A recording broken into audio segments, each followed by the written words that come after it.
Good morning, or depending on when you're watching this, good afternoon, good evening, or good night. My name's Ross, and as always told, out of Voice of Radio. So today, we need to be taking a look at the first winner of a huge Pokemon tournament that we have had in a very long time. At least it feels like a very long time. Now, I'd have a quick chat with a lovely Antoine Boulet, who has confirmed that there were 1,487 Masters at the Yokohama Regionals yesterday, so I'm going to be a bit cheeky and just round up to 1,500. And what won? Fire. Fire won again. Turns out Fire's really good, and it's not going away anytime soon.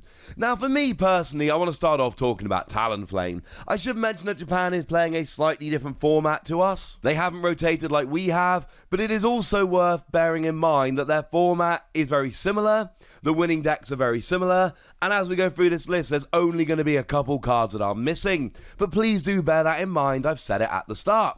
So let's start off talking about Talonflame. I adore Talonflame. I think Talonflame is absolutely amazing. Talonflame is a new Pokémon V, and it's got 2 attacks, both of which are great turn 1.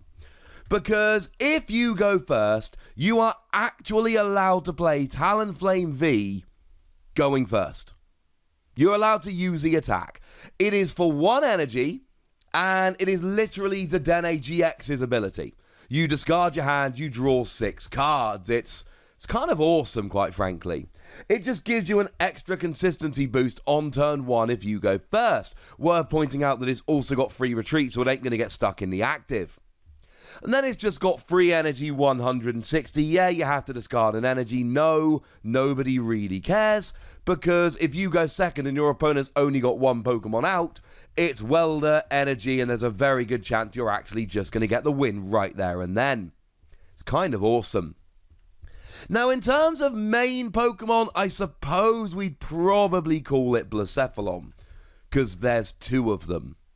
And that's about the best we can do, right? There are 2 Blacephalon, there's only 1 of all your other attackers, so I suppose nominally this is a Blacephalon deck. And we've seen this before, free energy on there, and then you discard as many fire energy as you like from your hand, doing 50 damage for each 1 discarded. We've seen Blacephalon, it's a good deck. And then we've got a bunch of one-off attackers. We've got Blacephalon GX, which is one of the few that has actually rotated. For a single energy, you can do Burn and Confusion. For 2 energy, you can Lost Zone as much fire energy from all of your Pokemon as you like, doing 50 damage for each 1 Lost Zoned. But most of the time, you're playing this for Burst GX. You discard a prize card, and if it's an energy, you attach it to one of your Pokemon.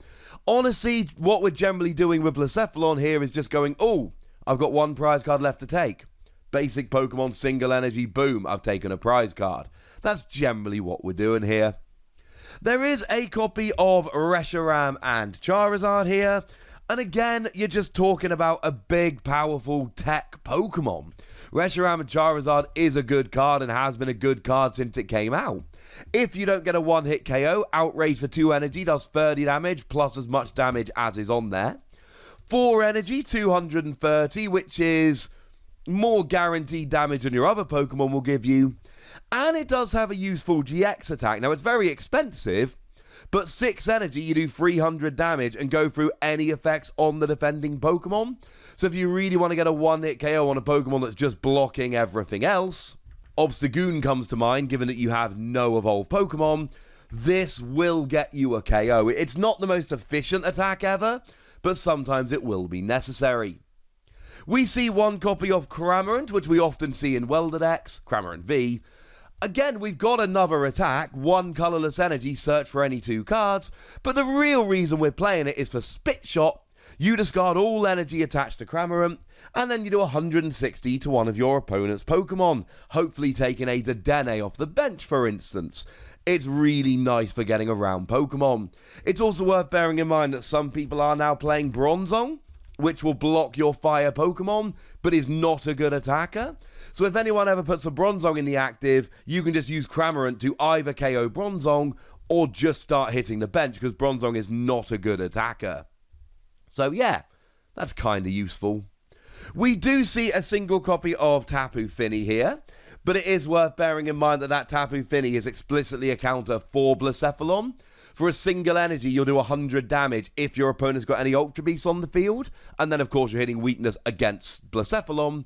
So it really depends on how much of that you're expecting to see in the meta. We've got one copy of that Marshadow, which will discard a Stadium in play. Very good card, often teched in as a one-of. It's just really good for getting rid of your opponent's stadiums. It's not much more than that. And then we've got a bunch of consistency Pokemon. We've got one Crobat V. When you play it from your hand to your bench, you draw till you've got 6 cards in your hand.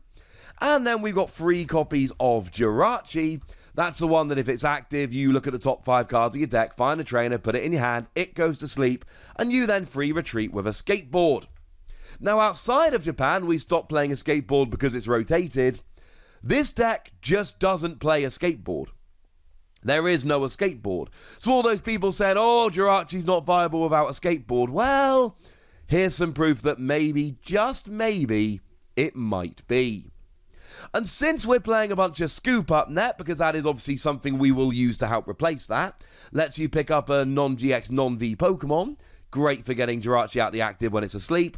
We also play Galarian Zigzagoon, because when you play it from your hand to your bench, you drop a damage counter on one of your opponent's Pokemon. And then Scoop Up Net lets you reuse it, and then essentially you can be hitting the numbers a lot more easily.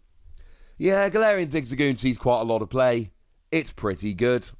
We've then got one copy of the Oricorio that lets you draw 3 cards if you had a Pokemon KO'd the previous turn. So, yeah, it's something we see a lot in these Blacephalon decks. And what we essentially see here is just a bunch of attackers that can deal with almost any situation.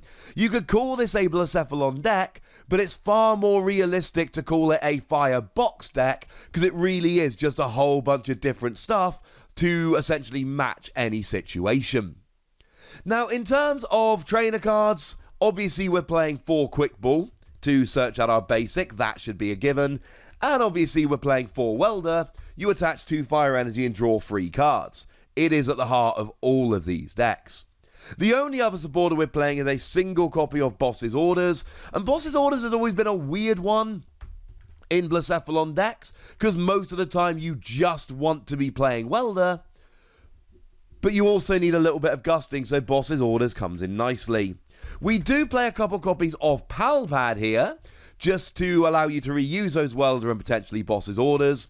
And while we're talking gusting, there are a couple copies of Pokemon Capture, because gusting has always been pretty much the most powerful effect in the game. So if you're not able to use Boss's Orders very much, because a lot of the time Blacephalon will go down every turn, you will need to Welder every turn, well, this still gives you gusting. That's kind of awesome. We do play 4 copies of Fire Crystal to get your fire energy out of your discard and into your hand, which is kind of awesome. And we do play 4 copies of Fiery Flint. Now, for what it's worth, in terms of rotation, there are a couple of little cards that are going away I don't care about. This is the only real card in the deck that I do think we missed a rotation, because it just lets you search out 4 Fire Energy, which makes it so much easier to get the energy you need to get a KO with Blacephalon. We're still playing 2 copies of Giant Hearth, and you could certainly increase that. There are other ways to get your energy. Certainly Energy Spinner is nice if you go second, but only really if you go second. But the fact of the matter is, this is the one card in the deck where I do look at it and go, oh, that is going to hurt when rotation hits. The other couple little ones I'm not really that fussed about, but this is the big one. You have been warned. Speaking of little ones, we are losing Heat Factory Prism Star. It kind of sucks. You get to discard a Fire Energy and draw 3 cards. It's nice for draw power, but you'll replace it with Giant Hearth. It won't be the end of the world. This is a deck that's got a whole bunch of draw. Now, I mentioned Scoop Up Net earlier to reuse Jirachi and Galarian Zigzagoon. We also see a bunch of Switch here, a full 4 copies of Switch, to be precise. Because you are playing a box deck, right? You need to try and get the right attacker in the active at the right times, but you're also playing Jirachi, so lots of Switch is an absolute must. We're then playing 1 copy of Ordinary Rod. That will get your Pokemon and energy back from the discard into the deck. Although you got Fire Crystal, so this is largely for your Pokemon. And then we've got a single copy of Reset Stamp here, like we see in a majority of decks. Your opponent goes down to a new hand equal to their remaining prizes. If they've had a good start, or even if they haven't, you're just late in the game and they've got few cards remaining, yep, a few prize cards, this becomes pretty gosh darn good pretty gosh darned quickly. This is a very good deck. It is exactly the kind of deck we see good players playing, because there's lots of different options and lots of different tricks, and you can essentially do whatever you need to do on the right turn, and it gives good players the option to outplay other people, which a lot of the time is exactly what good players are looking for. Yeah, it's a Firebox deck, we've seen them before, but I really do think the addition of Talonflame makes a huge difference. And yes, I know that Japan haven't rotated like we have, but there's a couple little things like Blacephalon and Heat Factory which will be fine. Fiery Flint is the big issue, and that is what's going to determine how good this deck is post-rotation. So there we go, ladies and gentlemen. We finally had a big Pokemon tournament, and we finally have a big Pokemon tournament winner. And now I'd like to hear from you guys about this big Pokemon tournament winner and how good you think it is. So let me know in the comment section, would ya? Go nuts! Be nice! And then make sure you like this video, subscribe to this channel, follow me on Twitter at TheWassy, and Twitch for some live action at twitch.tv/PTCGRadio. If you want to support the channel, get some bonus podcasts and all that good stuff, head on over to patreon.com/PTCGRadio, where you can do exactly that. But by far the most important thing, as always, look after yourselves till next time, would ya? Thank you very much for watching. My name's Ross, and you've been watching PTCG Radio.